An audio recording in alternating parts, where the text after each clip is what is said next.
তো বন্ধুরা, এইবার আমি কড়াইতে সাদা তেল দিয়েছি। কড়াইটা গরম হবে, তেলটা গরম হওয়া পর্যন্ত আমি ওয়েট করব।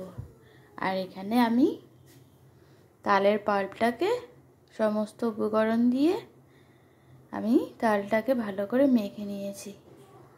এবার তেলটা গরম হলেই ডুমো ডুমো করে বড়া ভেজে সার্ভ করে দেব।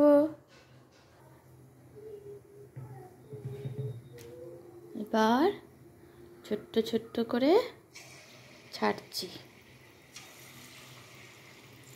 দেখো কি সুন্দর টকবক টকবক করে ফুটছে। আমি এই সময় গ্যাসের ফ্লেমটাকে লো করে রাখবো।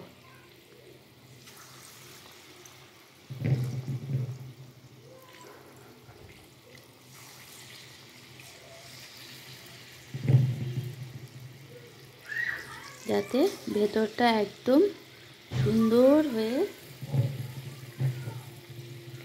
যেন ভাজা হয়, যেন ভেতরটা যেন কাঁচা কাঁচা না থাকে।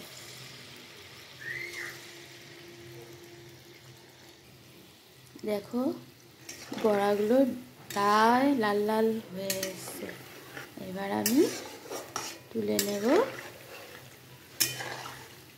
বড়াগুলো প্রায় হয়ে এসছে, দেখো অনেকটা লাল লাল হয়ে গেছে।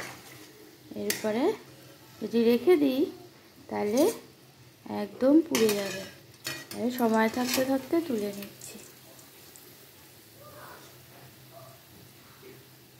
দেখো কি সুন্দর ফুলকো ডুমো ডুমো হয়েছে।